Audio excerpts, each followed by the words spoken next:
Mes amis, bonsoir. Je viens faire cette vidéo pour vous prouver que le Covid ne tue pas. Alors un peu d'histoire d'abord pour commencer. En 1918, donc un peu plus d'un siècle, nous avons eu la grippe espagnole. 50 millions de morts dans cette pandémie. En 1957, nous avons eu la grippe asiatique, plus d'1 million de morts. En 68, c'était la grippe de Hong Kong, 1 million de morts. Ensuite, nous avons eu le VIH, cette saloperie. On va revenir dessus. 32 millions de morts à ce jour, et c'est pas fini. Ensuite, nous avons eu la grippe H1N1, jusqu'à 575 000 morts en 2010. Ensuite, nous avons eu l'Ebola. Et ensuite, en fait, le coronavirus est arrivé en 2019. Ça, c'est pour la petite histoire. Aujourd'hui, avec les chiffres, alors, tous les chiffres que je vous donne, vous pouvez les vérifier sur Internet, sur des organes officiels. Je me suis documenté sur eux, hein, donc mes chiffres ne sont pas contestables. Alors, pour ce qui est du Covid, pour l'instant, on est né à 114 millions de cas, avec quand même une guérison à 64 millions. Et en fait, sur le monde entier, nous avons 2 550 000 morts à ce jour. Évidemment, ça a peut-être changé depuis que je me suis documenté, mais il n'y en a pas beaucoup. Alors, pourquoi je vous dis que le Covid ne tue pas? Alors, je vais vous parler de deux sujets qui vont vous faire comprendre ma démonstration. D'abord, nous avons effectivement la grippe. On a vu qu'effectivement la grippe, dans le passé, tuait énormément. Mais elle continue à tuer. Aujourd'hui, nous avons régulièrement des morts en France et dans le monde. Mais on n'en parle pas. On n'en parle plus, en fait, ou si peu. Et le pourquoi de tout ça, c'est parce que, en fait, la grippe, en fait, est un virus qui mute aussi, comme le Covid. Une première ressemblance. Un virus qui mute, et qui, en fait, chaque année, il mute. Et donc, les grands laboratoires qui fabriquent les vaccins, en fait, ne savent pas dans quel sens va muter le virus. Donc, en fait, c'est un petit peu... Ils font un vaccin, ce qu'on appelle le loto. C'est-à-dire qu'ils pensent que ça va aller dans ce sens-là, alors ils vont créer le vaccin en pensant que le virus de la grippe va aller dans ce sens-là. Et en fait, quand ils se trompent, eh bien, ils se trompent. C'est-à-dire que les gens qui sont un peu immunisés, un petit peu comme tout le monde, on a une grippe, allez, ça 3-4 jours, on est un petit peu au lit, on a mal aux articulations, etc. Et puis après, on s'en sort. Et puis pour ceux, effectivement, qui sont sensibles à autre chose, eh ben, ils ont beau être vaccinés, ils peuvent quand même en mourir, parce que le vaccin n'est pas contre le mutant de la nouvelle année. Malheureusement, c'est comme ça. Donc, un grand renfort de campagne de publicité chaque année. Il faut se faire vacciner contre la grippe. Moi, personnellement, je ne me suis jamais fait vacciner contre la grippe. Hein. Donc, je préfère mettre en avant l'immunité collective, voire naturelle, de chaque être humain. Donc effectivement, quand nous avons eu effectivement les 50 millions de morts il y a un siècle de ça, quand elle est apparue la première fois, il était évident qu'on ne la connaissait pas. On ne savait pas que ce virus est arrivé, il a tué, voilà. Aujourd'hui, évidemment, la grippe, on arrive à la contenir, etc. Ensuite, nous avons le problème du HIV. Donc on a vu aussi que le HIV avait tué 32 millions de personnes jusqu'à ce jour. Et en fait, à propos de ce HIV, nous avons quand même le professeur Luc Montagnier, qui est quand même prix Nobel de médecine en 2008. Donc prix Nobel, je répète, donc c'est pas le petit chercheur du coin, etc. Donc il a bien démontré des choses, etc.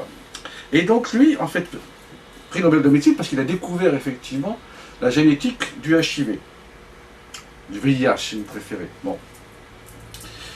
Et donc en fait, comme par hasard, dès qu'il a commencé à dire que dans le Covid, il avait fait la découverte de traces de ce VIH,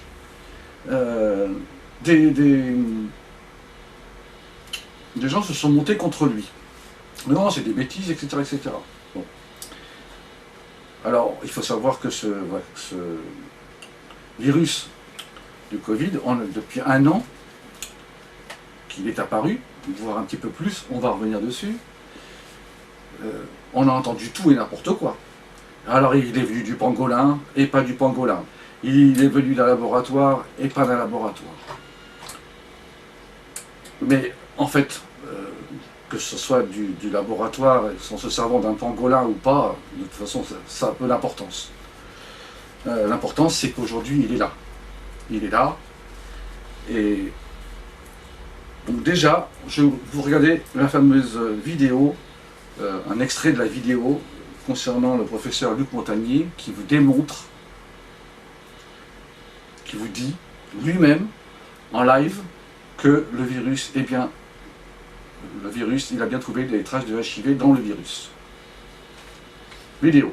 Ce modèle, on a par-dessus ajouté des séquences notamment du VIH. Y voit la preuve que le nouveau coronavirus aurait été créé en laboratoire. Le virologue québécois Benoît Barbeau, spécialisé dans l'étude du VIH, note que la séquence génétique que la SARS-CoV-2 et le VIH ont en commun est infime et se retrouve dans bon nombre d'autres virus. Un groupe de chercheurs indiens, très renommés, avait publié de la même chose.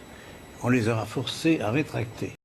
Dans cette seconde vidéo, vous allez voir aussi que les gens qui se sont montés contre lui, donc ils en ont fait une vidéo qui circule sur YouTube, et qui disent exactement le contraire. Vidéo. Exclusif. Pour le professeur Montagnier, le SARS-CoV-2 serait un virus manipulé par les Chinois avec de l'ADN de VIH.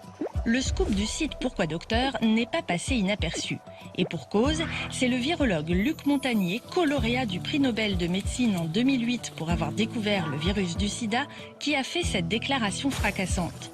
Il explique ainsi que le nouveau coronavirus serait en partie issu d'une manipulation de chercheurs chinois qui essayaient de trouver un vaccin contre le sida. Un groupe de chercheurs indiens a essayé de publier une analyse qui montrait que le génome complet de ce coronavirus avait des séquences d'un autre virus et, aux surprises pour moi, le VIH, le virus du sida. Sur CNews, il affirme qu'au coronavirus de la chauve-souris, on a ajouté par-dessus des séquences du VIH. Cette thèse a effectivement été établie par des chercheurs indiens. Selon eux, 4 mutations du SARS-CoV-2 étaient similaires à des mutations existant dans 3 souches distinctes du VIH. En effet, ces séquences qui seraient similaires au VIH se retrouvent dans de très nombreux virus. Elles partagent d'ailleurs bien plus de similarités avec d'autres virus qu'avec le VIH. Enfin, les fameuses séquences se retrouvent également dans plusieurs coronavirus de chauve-souris découverts plusieurs années avant le SARS-CoV-2. Pas de quoi prouver donc que le coronavirus a été manipulé à partir d'ADN du VIH. Trop fragile, l'article indien a été retiré du site sur lequel il avait été prépublié. Mais le professeur Montagnier, lui, n'a pas jugé nécessaire d'expliquer pourquoi cet article avait été supprimé.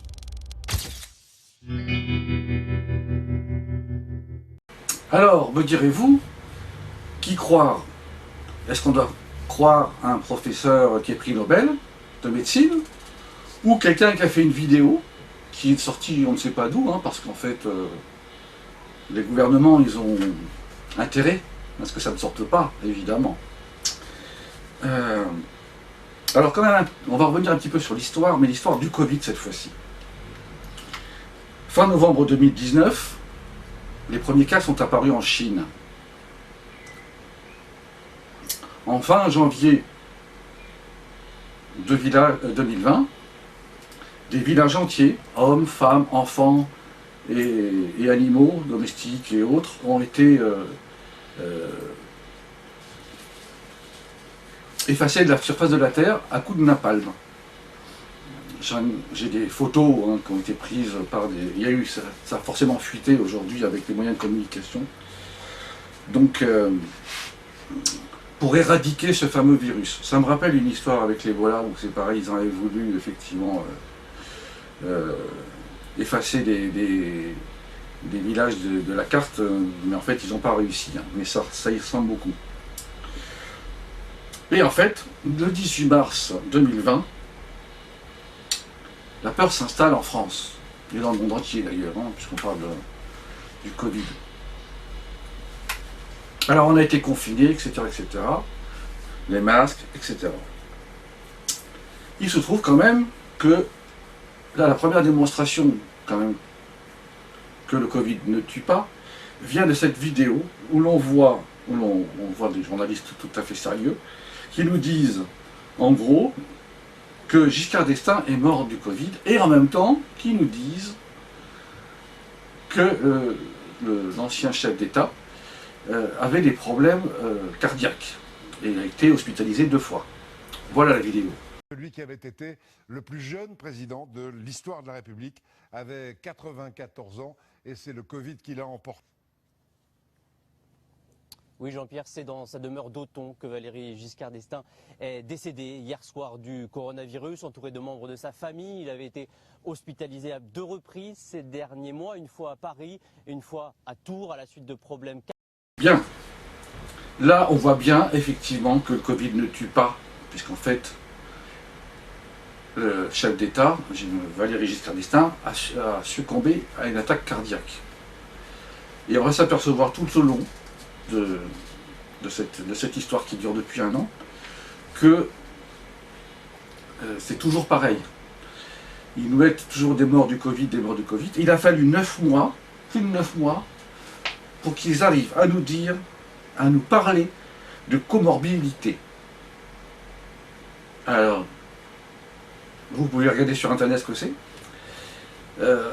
En fait, qu'est-ce que ça veut dire? Pour vous expliquer en 2 mots, c'est que le Covid, lui, ne tue pas, simplement, il s'attaque au corps, et il se comporte comme la grippe et comme le HIV. C'est-à-dire la grippe d'un côté qui vous donne des douleurs aux articulations, la fièvre, des choses comme ça. On connaît les symptômes. Mais en fait, il se comporte comme le HIV, c'est-à-dire qu'il attaque les défenses du corps humain.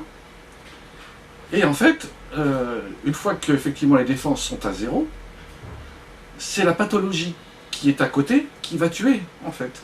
À chaque fois. Le Covid ne tue pas lui-même. Ce sont des pathologies qui sont à côté qui tuent. Parce que les défenses naturelles, les défenses du corps sont à 0 à ce moment-là. Il faut bien se rendre compte qu'en fait, on nous fait tout un cinéma, on nous a confinés.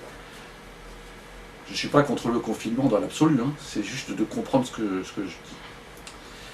En fait, on a mis l'économie de France, mais pas que de France, hein, dans le monde entier, tout va mal, l'économie est à 0. Surtout les restaurants qui sont fermés depuis 1 an, etc.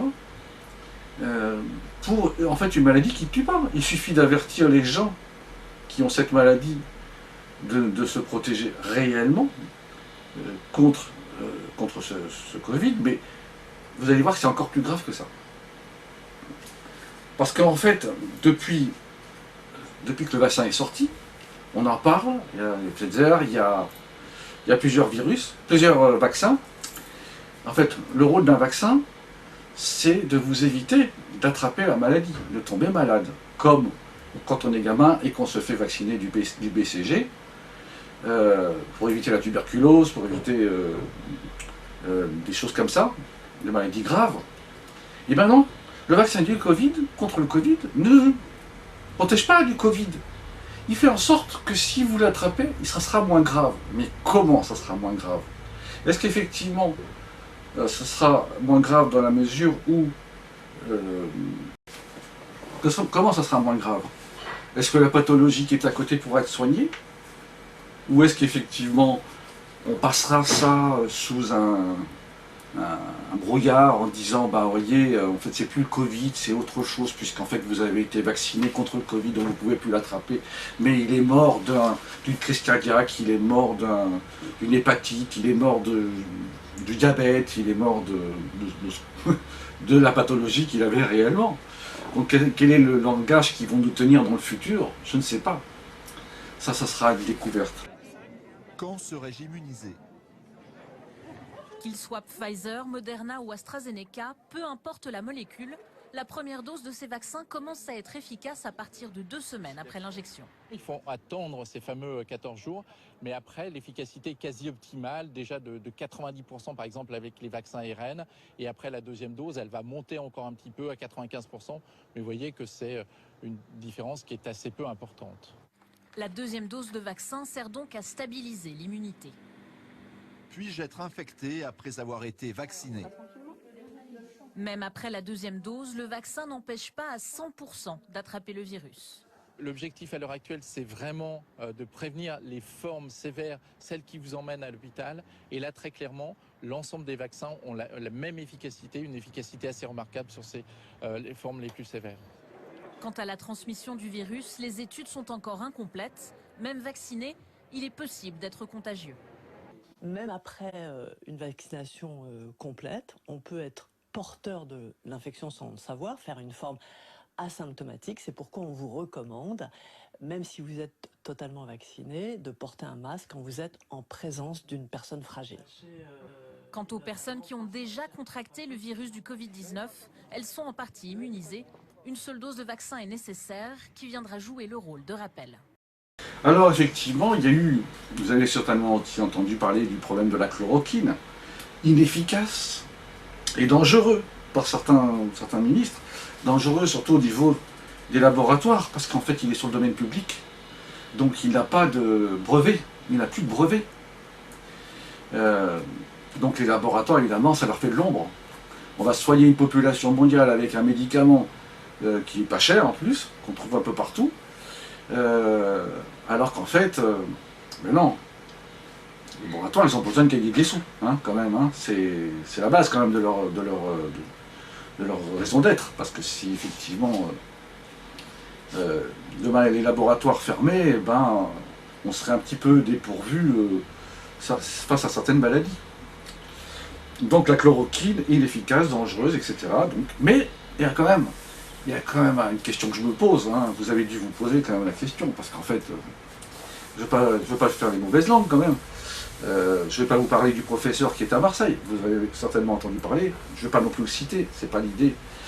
L'idée quand même, c'est de dire que les gens qui ont été traités à la chloroquine, donc dans la région de Marseille, pour ne pas dire 100%, mais il y a une grande majorité de ces gens-là qui s'en sont sortis sans dommage. Alors on se dit, tiens, pourquoi ça marcherait à Marseille et ça ne marcherait pas autre part? Encore un problème de dessous de table, hein. Ceci étant, il faudra qu'on nous explique aussi à l'occasion pourquoi, si la chloroquine ne fonctionne pas, l'armée française s'en est équipée de millions d'exemplaires. Il y a eu des millions de doses de chloroquine qui ont été commandées. On a vu d'ailleurs des reportages sur YouTube avec des cartons marqués clairement que c'était de la chloroquine, etc., qui étaient prévus pour les forces françaises, les forces terrestres et autres.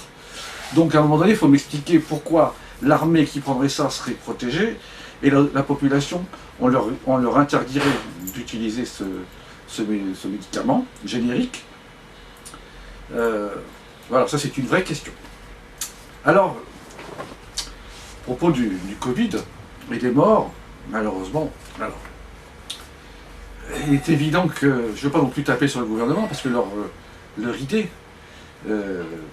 quand même, c'est de sauver des gens, c'est de sauver la vie des gens. Alors, on a vu, on a entendu, hein, tout le monde a entendu aussi ça, que, en fait, la cible de cette maladie, c'était les vieux. Les vieux, en fait, voilà, parce qu'en fait, il y a eu des choix à faire dans les hôpitaux. Et effectivement, ils ont préféré soigner des jeunes plutôt que les vieux, donc il y a certains vieux qui sont morts. Alors on s'est dit, tiens, c'est fait pour alléger les caisses de retraite. Eh bien que nenni.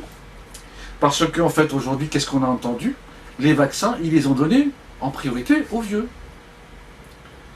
Au centre de retraite, etc. Donc en fait, c'est pas le bon mobile. Ou alors, le peu de morts des vieux, excusez-moi encore de cette expression, c'est quand même une minorité. Donc dans les 2 500 000 morts qu'il y a eu à travers le monde. Hein. Car dans cette EHPAD, 30 résidents et 17 soignants sont positifs aux variants sud-africains ou brésiliens.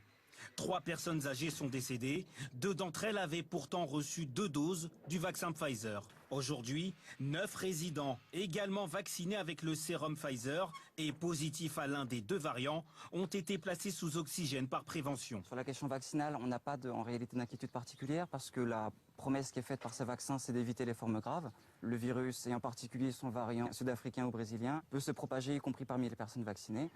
D'après le laboratoire, l'efficacité maximale du vaccin intervient 14 jours après la 2e dose. Mais il n'empêche pas d'être contaminé ou de transmettre le virus. Alors, l'autre question, l'autre mobile possible, je me suis dit, bon, ils nous ont arrêté toute l'économie. Et en fait, est-ce qu'ils ne veulent pas, effectivement, par cette action, faire un nivellement vers le bas? C'est-à-dire qu'effectivement, puisqu'on est dans la zone Schengen, nous avons une telle disparité au niveau des valeurs qu'au niveau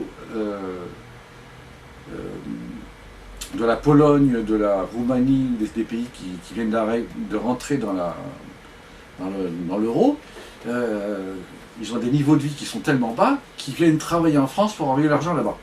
Je ne critique pas ce mode de fonctionnement parce que c'est complètement normal, n'importe qui à leur place ferait la même chose.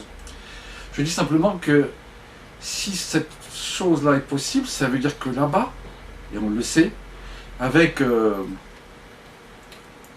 un salaire pour le même travail similaire, il est 2 à 3 fois inférieur. Donc effectivement, tout s'explique. Mais la disparité existe dans les logements aussi. Si vous louez un studio sur les Champs-Élysées et que vous payez 5 000 €, vous allez trouver ça normal. Par contre, effectivement, si vous allez au fin fond de la Roumanie, dans un truc et que vous louez un 250 mètres carrés en pavillon, etc., avec piscine, et que vous allez payer ça, grosso modo, 300 €, vous allez trouver ça peut-être aussi normal, puisque vous faites à l'endroit où vous êtes.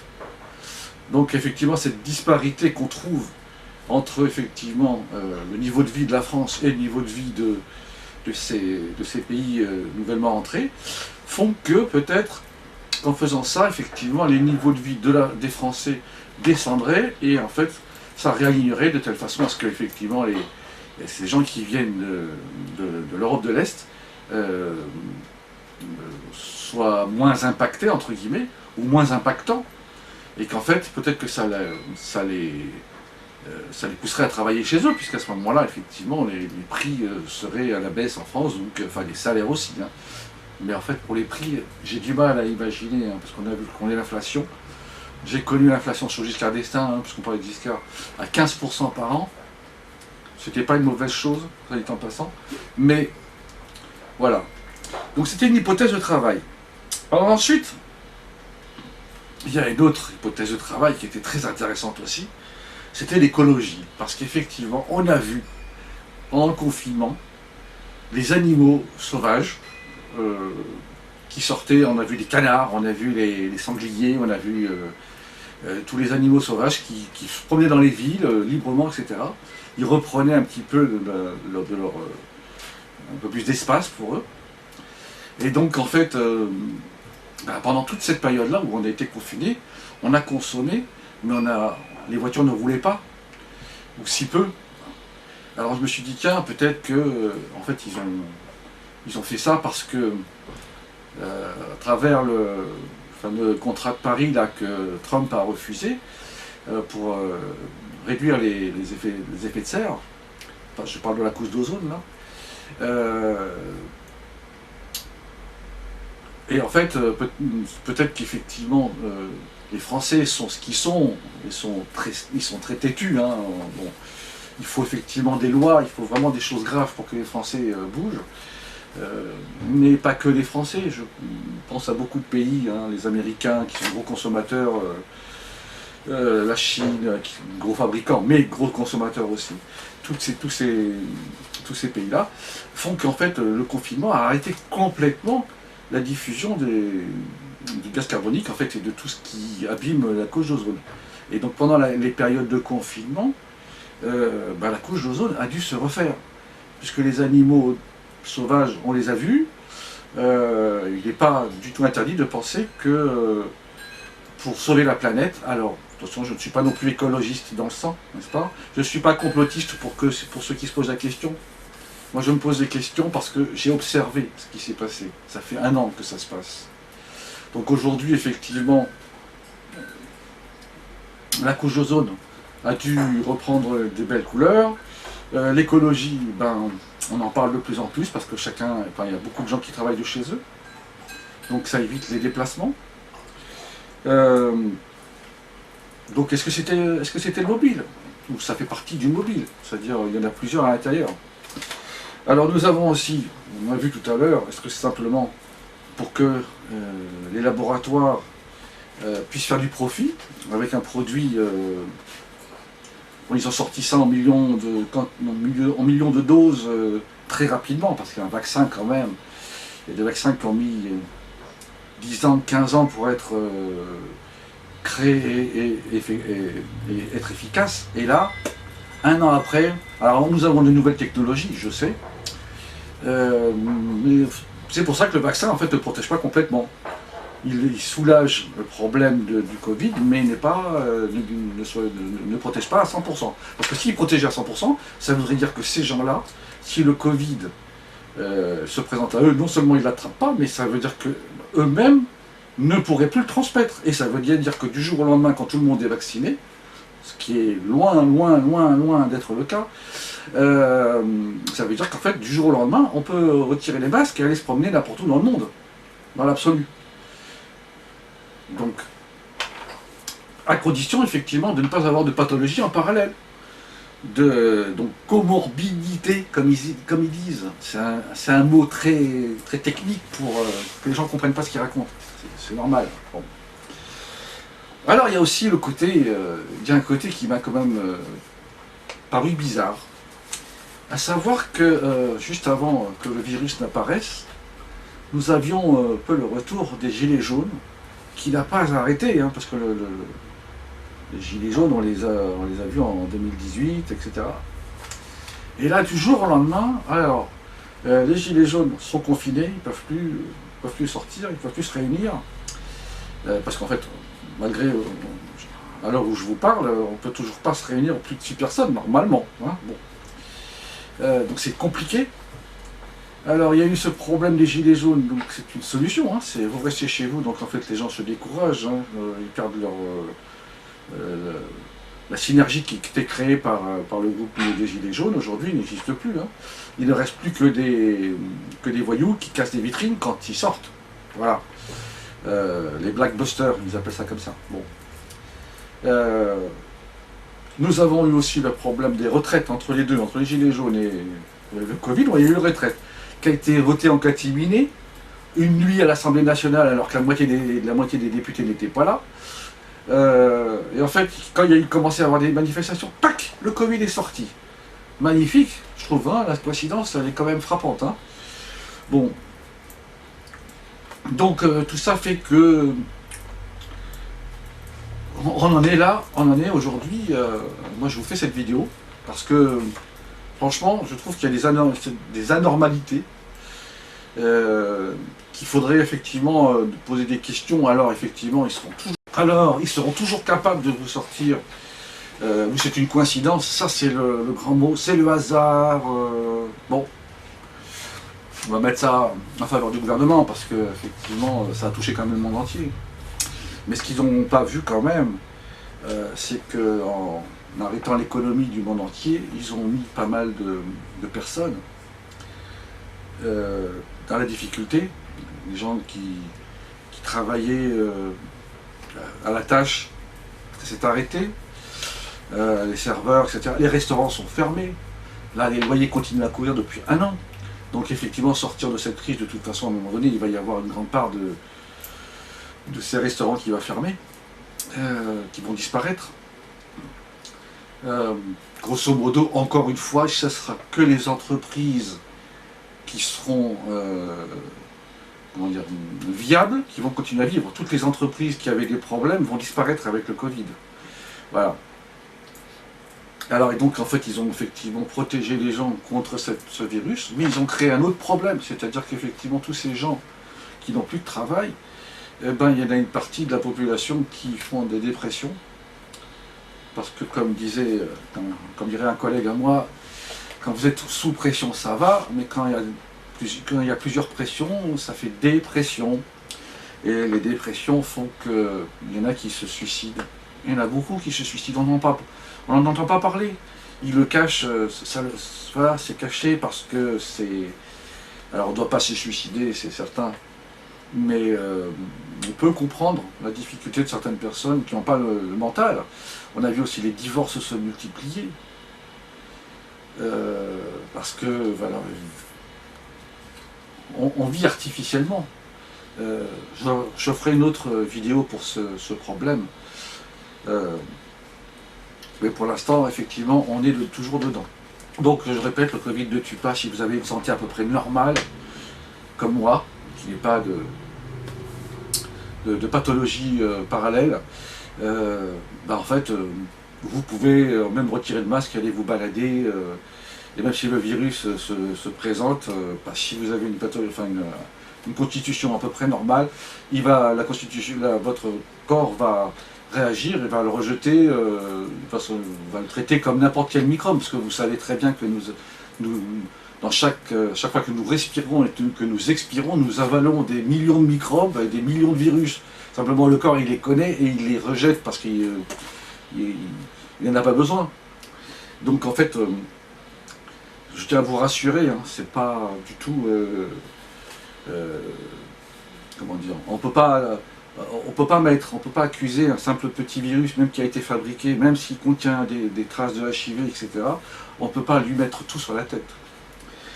Alors, dernière petite chose, on va dire, c'est les fumeurs. Alors, ce qui est extraordinaire, et là vous pourrez commenter et me donner des exemples, et je vous invite effectivement à partager cette vidéo déjà, et en même temps à vous abonner, parce qu'il y aura d'autres vidéos.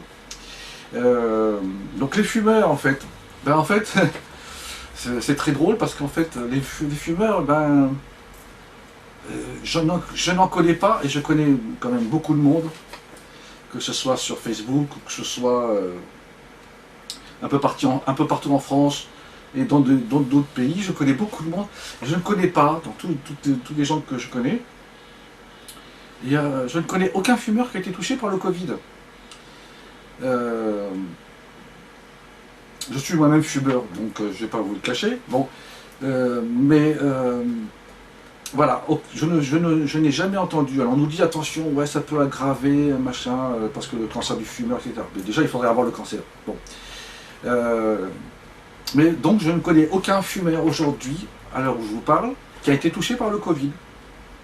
On va parler d'un cas qui se trouverait dans le sud de la France, mais quand j'ai demandé un peu plus d'informations, comme par hasard, il n'y avait pas d'informations.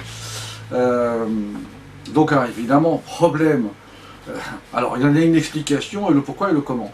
Le pourquoi et le comment, c'est déjà que en fait, effectivement, le fumeur, quand il fume, donc la nicotine qu'il absorbe passe par des pores spécifiques, etc., dans les poumons, etc. Et en fait, les mêmes passages en fait, que devrait emprunter le Covid. Le problème, c'est que les passages étant bouchés à cause de la nicotine, il ne peut pas passer, donc en fait il n'infecte pas les fumeurs. Alors évidemment je ne vais pas vous dire de vous mettre à fumer si vous ne fumez pas, c'est pas ça l'idée, mais quand même on peut se poser la question, parce que j'ai entendu aussi par des pharmaciens que des gens achetaient des patchs de nicotine qui se collaient sur l'épaule pour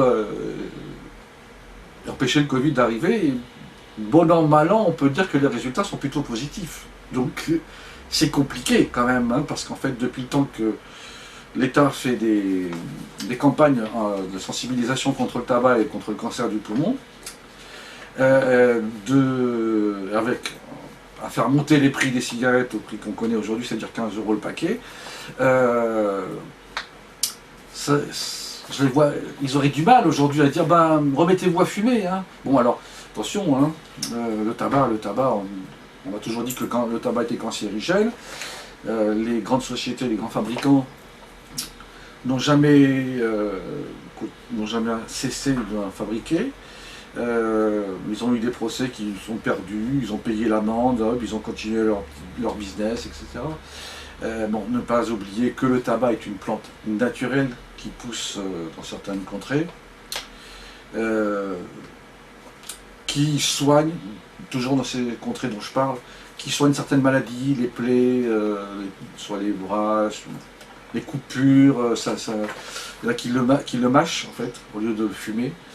Alors donc je ne pense pas que le tabac soit cancérigène. Moi, je vous le dis, hein, comme ça. Mon père était fumeur aussi, il a fumé toute sa vie, il n'est pas mort du tabac, hein, donc du cancer du poumon. Je pense qu'en fait c'est toutes les saloperies qui sont rajoutées au tabac pour donner un goût, une odeur. Je pense que c'est ça qui est cancérigène et non pas le tabac lui-même. Bref, ça c'est un autre débat, comme je ne peux pas le prouver, je donnais juste une idée. Alors demain c'est aujourd'hui déjà. Ça veut dire qu'effectivement, nous sommes le 10 mars et il est évident qu'on s'achemine doucement vers un déconfinement. Alors, ils reconfinent le 06 pour les week-ends, etc. Comme si effectivement le virus ne circulait que pendant les week-ends. Non, ils ont aussi confiné le nord de la France. Bon. Je ne pense pas effectivement que ce soit la solution, mais c'est le gouvernement, c'est eux qui font leur loi. Et puis évidemment, tous les gens qui ne circulent pas en voiture, il y a moins d'amendes. Donc en fait, il faut bien récupérer l'oseille quelque part. Donc à chaque fois que vous sortez et vous faites choper, c'est 135 € d'amende. Hein. Faut pas l'oublier. Hein. Donc ceci étant, c'est vrai que pareil, je pose des questions un petit peu partout à des gens en France concernant effectivement les contrôles. Ils ne voient jamais la police. Hein. Donc peut-être qu'il faut vraiment faire quelque chose de grave, genre après 20h, 21h, effectivement, peut-être que, bon. J'ai entendu aussi des tas de choses, alors tant que j'ai pas vérifié, je peux pas m'avancer. Bon, alors demain, effectivement, c'est aujourd'hui, c'est-à-dire on avance sur un système où effectivement de plus en plus de télétravail. Donc en fait, c'est l'immobilier qui va souffrir. C'est pas forcément une mauvaise chose. Je vous expliquerai un petit peu comment l'immobilier a mis les gens dans la difficulté avec le temps. Ça, je vous expliquerai ça dans une autre vidéo. Demain, eh bien, écoutez, voilà, si vous êtes en santé normale, je dis pas, il y a toujours des cas, des exceptions, etc. Mais j'ai entendu quelqu'un qui est mort du Covid parce qu'en fait, il était jeune, il était en pleine santé, mais je suis beau d'or qu'il avait quelque chose à côté. Qu'il n'était même pas au courant lui-même, personne n'était au courant, il suffit d'avoir une pathologie qui est cachée et qui apparaît avec le Covid et qui tue, ça, bien sûr, malheureusement. Donc, mais alors le Covid, c'est chaque siècle, j'allais dire chaque siècle, si ce n'est pas des décennies aujourd'hui, mais chaque siècle amène quelque chose, que le virus ait été fabriqué par un être humain ou pas, de toute façon, chaque siècle amène un virus. C'est le nettoyage naturel de la Terre qui engendre des choses que les êtres humains ne veulent pas voir, ne veulent pas comprendre. Et en fait, c'est toujours pareil, c'est la grande lessive. Et les forts résistent, passent le problème, et les faibles disparaissent. Et ça, c'est depuis que le monde est monde. On ne va même pas parler de ce qui se passe avec le HIV, etc. Donc, c'est comme ça. Donc demain, ayez confiance en l'avenir. On va reprendre certaines habitudes, mais pas toutes, puisqu'effectivement, beaucoup de gens sont impactés par le problème économique, au-delà du problème sanitaire. Et en espérant effectivement que ça se redéveloppe et que... parce qu'en fait, c'est officiellement une chute économique en France, hein, les produits intérieurs bruts, qui est assez vertigineuse. Hein. Tout le monde est là pour le dire. Hein. Donc effectivement, il faut impérativement qu'ils nous laissent, qu'ils nous libèrent un petit peu de ces masques, qu'on puisse un peu ressortir et qu'on puisse consommer, ce dont on a besoin.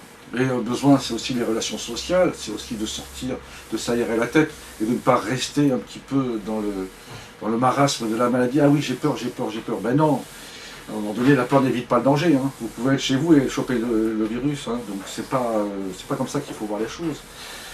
Si vous avez une bonne santé, ben, votre corps se défendra et vous passerez à autre chose. Et si vous n'avez pas une bonne santé, ben, traitez la pathologie que vous avez à côté et ça vous protégera certainement du Covid lui-même. Sur ces bonnes paroles, je vous souhaite une bonne continuation, une bonne santé à tous et je vous dis à très bientôt.